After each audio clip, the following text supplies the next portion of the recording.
We come to you again today, dear God, in your honor, dear God, thankful to be in your presence, dear God. One more day, dear God. You gave us another day today, dear God, to get it right. We come to you, dear God, humbled by your presence, dear God. Great to be in your glory and your honor, dear God. Your grace and mercy, we do not even deserve it, dear God, but we have it each day, and we come to you today thankful for all that you've given to us. Thank you for your Son, the Christ, who died for our sins, dear God. But more than that, dear God, to fulfill your word. We ask you to watch over us today, dear God, as we go forth this Sunday, hoping to have a better day tomorrow, dear God. In your darling Son, Christ's name, we pray. We thank you, God, for all you've given to us. We thank you, God, for all you may give. In your darling Son, Christ's name, we pray. We thank you, God, for all. Amen. We're coming out of Isaiah 5 today. All right. 5:1. Word. All right. Through 2, with a focus on 5:18 through 23. But we're going to read Isaiah 5:1 through 2.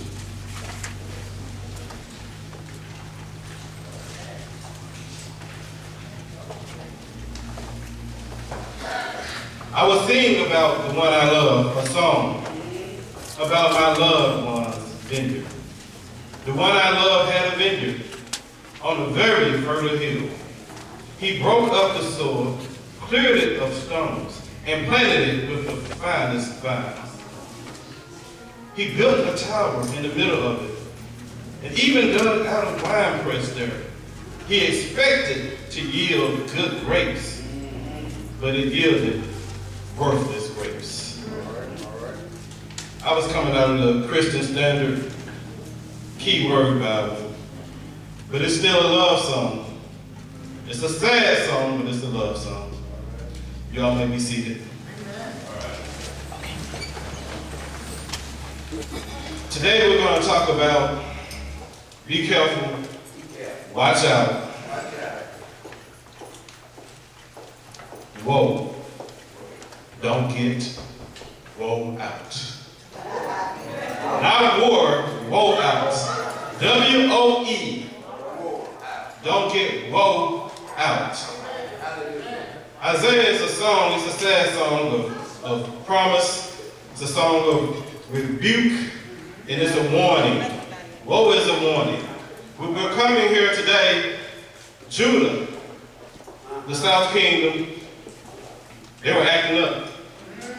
They were getting worn out, and they were getting woe out. God's people were not listening. They were not paying attention and had no focus on what he was doing. It says, let me sing a song for my beloved. Beloved is a strong word. He showed his love before he said it. He came to them, Israel, in representation, showing them the love through the vineyard. He dug it, he cleared it, he made a great way for them to be prosperous, to be successful. He gave them everything that they needed. He dug it, he cleared the stones, he planted it with choice vines. That's the best that he had to give, he chose it. For them, the best that he could afford. The best that they had already. He put a wine press in before anyone came about. He knew he was going to have success in his vineyard. All right. He built it ahead of time. Some of you guys can understand that. You build a platform for your children. You give them everything that you possibly can give them. And they throw it all away. They didn't listen to you. They didn't pay attention to all the words that you gave them day after day after day. You planted a seed for them to grow, yet they didn't. He expected good things out of Judah, but he didn't get it. He made an investment in the promise that he had for them, yet bad fruit came about. Couldn't do anything with those grapes. He couldn't do anything with not grape juice, not grape water, nothing with those grapes. And he asked them, what more was there for me to do that I haven't done? The opportunity was given for them to answer. Much like you ask your children, what else you want me to do? And they just sit there and look at you. They that. They don't say anything because there's nothing to say. Northern Judah. They had nothing to say to God when he asked what else that he could have done for them. They let him down. Maybe you didn't grow up with everything that you needed at that time. Maybe mom and dad and grandma only gave you what they were able to give. But what do you have now? You come here every Sunday and you get the word, you get it planted inside of you. And you have the ability to bear good fruit. But are you doing it? There's knowledge going forth before you every day. Definitely if you come in here on Sunday. But are you demonstrating what it is that you have acknowledged? Where is the action behind what you're learning? Isaiah goes into rebuke, and he says, when I looked for it to yield grapes, why did it yield wild grapes? Wild grapes are not any good. If you read farther in the chapter, you see all the work that they've done just a little bit. They didn't get a lot of the grapes that they had. Spoiled, not good for the wine meant to be made, near useless, if anything. So I ask you, you've had your vineyard planted. We're all here today. You all look nice today. Look exceptionally well. So you have to be doing good for yourself, are you not? You see what God has done in your life. You've seen what he has brought you today. Yet, whoa. Whoa. If you go to Isaiah 5:8, woe to those who join house to house, who add field to field until there is no more room, and you are made to dwell alone in the midst of the land. The Lord of hosts has sworn in my hearing, surely many houses shall be desolate, large and beautiful houses without inhabitant. For 10 acres of vineyard shall yield but one barrel, and an homer of seed shall yield but an ephah. That's a very small amount for a lot of work. It's a lot of work for just a little bit. And it doesn't matter if you have the money. It doesn't matter if you have the property. When the enemy comes, they're going to take all. The mayor and the janitor, the CEO and the housekeeper. He's coming for it all. Woe! Woe to those who rise early in the morning that they may run after strong drink, who tarry late into the evening as wine inflames them. They have lyres, harp, tambourine. That's the beat. They have the music, they have the beat, they have the club, they have all of this going on. But they do not regard the deeds of the Lord or see the work of his hands. How can we do that? It's visible right now today. We were talking earlier today about rushing to get food. How much can you eat at one time? How much bread can you possibly get before it goes spoiled? If there's one thing that you've eaten your whole life, it's been the word of God. He tells you not to worry. He tells us not to worry. But whoa, we still do. 18. Woe to those who draw iniquity with cords of falsehood, who draw sin as with caught ropes, who say, let him be quick. They're talking to God now. They're not talking to us. They're not talking to us. They're talking to God. Let him be quick. Let him speed his work that we may see it. Can you imagine your daughter or your son calling you out like that? Well, what you gonna do, Mom? You keep talking, what you gonna do? Yeah, I know you told me to stay in school. Yeah, I know you told me to clean up.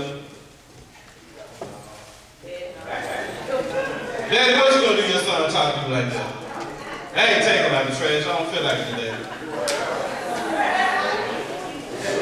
I know I got a nice car. I don't feel like putting gas in it. I'm not gonna get the oil changed. What you gonna do? They're talking to God right here. Whoa. Whoa. Let him be quick. Let him speed his work that we may see it. They're rushing for this whooping.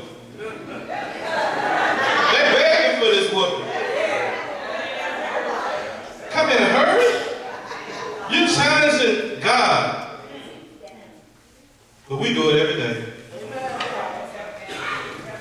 We know what's right, but we still challenge it. I'm still going down to Tunica. I know what you told me. I'm still going to curse him out. I know you told me, but I'm still going to do it. Let the counsel of the Holy One of Israel draw near, and let it come, that we may know it. They should have already known it. Now see, Isaiah has worked for many kings as one of the major prophets. Good king, bad king, good king, bad king, good king, bad. He's going back and forth between these kings. God is tired of Judah. The woe. He's warning them. I done told you. I heard my mother say it a lot. I done told you. All right, keep on. Bang! It came from nowhere. I told you. Out of nowhere. So it was seen. But I knew it was coming. I just kept asking for it. Woe to those who call evil good and good evil, who put darkness for light and light for darkness, who put bitter for sweet and sweet for bitter. The world will tell you it's all good, but we know it's bad. You know not to do it, but you still do. The media has us out here in a frantic frenzy, running back and forth, but God told us he would cover us. To have no fear, to worry not when you seek his word. Yet woe. Woe to those who are wise in their own eyes, and who shrewd in their own sight. Woe to those who are heroes at drinking wine, and valiant men in strong mixing strong drink, who acquit the guilty for a bribe, and deprive the innocent of his right. We're fighting against a very slick enemy that will arrest you for just being of a certain shade. It's hard enough to be in the Word, to have the enemy every day coming at you, for you to be disobedient, for you not to listen. And you wonder, why did it happen to me? Why me? So-and-so did that. So-and-so did this. But whoa, what did you do? Where are you in the Word of God today? Are you listening? Have we found a way to move forward in what we know to be? If not through Judah and Israel, through your own parents and grandparents. Have we not seen the struggle and how hard it is each day? Yet still, woe, it comes to us. Are you not listening? Are you not paying attention to what God has done for you in your life? Do you not see the vineyard that has been given to you? The ability to be prosperous each day lies today. With this moment, the only moment you have right now. So I say, hold up, whoa. Tell your neighbor. Watch out, don't get woe out. Tell your neighbor, watch out, don't get woe out. Because it's coming. It's coming. Woe to those who rise early in the morning that they may run after strong drink. The first thing you do in the morning is kill your day. You wake up in the morning and there should be joy. There should be something that in you that says, I'm happy to be alive. Every morning, I'm happy to be here. You should get tired of waking up being angry. You should be exhausted being mad at someone who can care less about how you feel. You're angry at her and she's off having a grand time. Whoa. Whoa. You're wearing yourself out. God has planted what you needed already in you. You come here on Sunday. You come here on Wednesday. Auxiliary days. You already have the vineyard that God has planted for you. Yet, worthless fruit. How much more does God have to do for you to show that he has your best interests at heart? What else does the Holy Spirit need to do to let you know that you are loved? More than loved, be loved. You are cared for. You are given. All that you need to return it to someone else. You have everything you need to show how you are blessed and give it to someone else. Because you can't take it with you. He planted this vineyard. And so what he has done is pretty much all the hard work for you. Now all he is doing is asking for you to be a steward over your life. All you got to do is go out there and water it a little bit. Get the weeds out. Scrape out the dirt a little bit. Mix the soil. But they couldn't even do that. They just let it go rampant. Wild grapes. Just growing and taking over the field. Are we going to allow that to happen in our lives? Are we going to allow our children to be wild grapes? Are we going to rein them in? Are we going to nourish them? Are we going to plant some more seeds on top so that the wine is good? I understand what the vineyard meant to the people of Israel and Judah.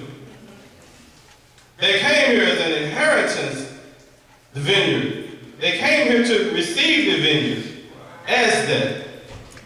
So essentially it's a gift. It's a gift. The fertile land is the land of Canaan. It's already meant. It's already meant to be good.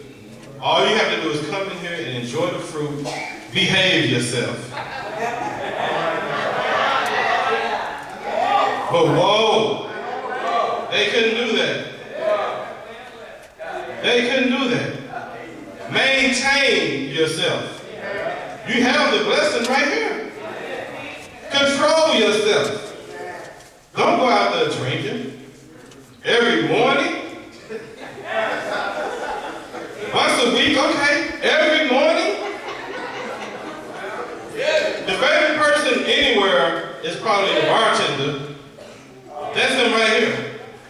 He's a hero drinking wine. Valiant men mixing strong drink. Imagine that. All you do is serve drinks. Now translate that to what you do. All you do is gossip. All you do is talk bad about people. All you do is go and mix the drinks of negativity in someone's life. Your drink is poisoning them. But these people of Judah kept running to him. The favorite person there was the drink mixer. Not God. They forgot what he did. It says it right here. I'm not making it up. They forgot about what God did with his hands, and they're worried about what the bartender is doing with his hands. Every morning? When are we going to wake up and realize that everything that we have comes from God, it goes back to God, and we are stewards over our vineyard? What did he do? He tore down the walls. He pretty much ripped the protection from them that he gave them. He tore down the stones. He let the enemy come in. And the enemy had zero problems. It's in the book. They didn't have any problem taking over. Once your shield is dropped, once you have that crack in your armor, it's so easy for the enemy. It's so easy. But you had a chance to keep it up. But whoa. You had all the warnings. You knew from your mom. You knew from your dad, and your grandma, and your grandfather. And if not them, you've seen your uncle. You've seen the fall of many great people before us. Yet, whoa. We still call out God. We still ask him to come on, show me different. Prove to me you're God in the wrong way. I'm going to go ahead and do this. I'm going to keep drinking. I'm going to keep fighting till you show me what you mean. Why are you going to go through that? Why did Judah go through this? That human nature in us booger bear. This woman has raised you from a seed and you talk back to her? This man has fought every inclination not to leave the family and you talk back to him? We need to change our nature today. Not one of us, all of us. We need to ask for that sinful nature to be gone. And you know what it is. You know what the problem is. You lived with it long enough to know what it is. But you have to receive that. You need to ask for it to be shown to you if you're going to ignore it. Whoa. I done told you. I done let you know now. Keep on. That's what God is saying. Woe to those who rise early in the morning, that they may run after strong drink, who tarry late into the evening as wine inflames them. They have a lyre and harp, tambourine and flute, and wine at their feast.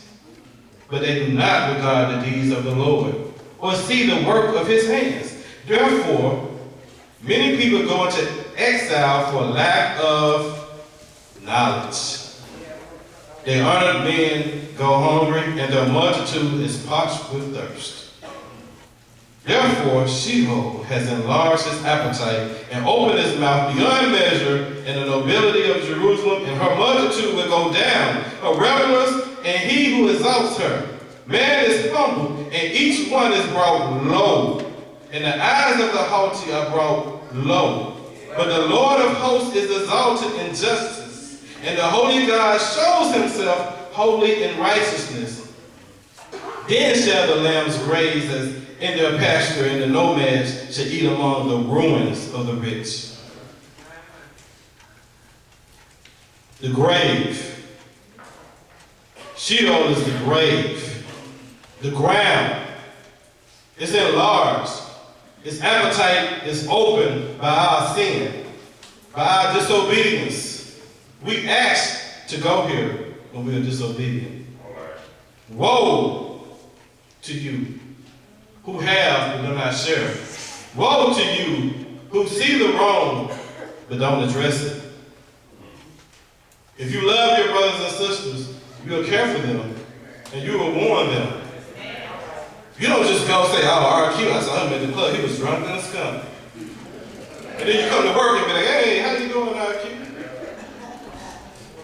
You're not doing anything to help me by passing on this information to anybody other than the Lord. Pray for me, please.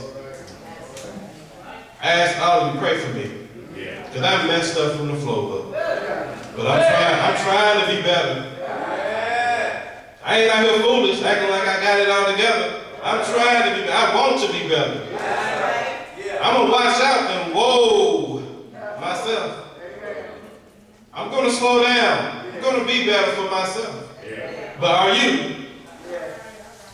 You know the warnings in your life.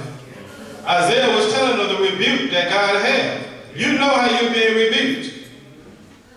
That's for you to go through with God and those that you love. You know the woe in your life. You know if you came far or if you're still in the same place that you have been. It's time up today. I beg of you, change your nature. I ask of you deeply to change your nature. Don't get wore out. Be tired of being wore out. Be strong in the strength of the Lord. Let it go. Let God have it. If you can't put your hands on it and change it for the better of the kingdom of God, let him have it. Don't get wore out here. Don't be foolish and call God out. Don't ask him to bring it to you. Because you know it's coming. You know it's coming. Let it go. Let God have it.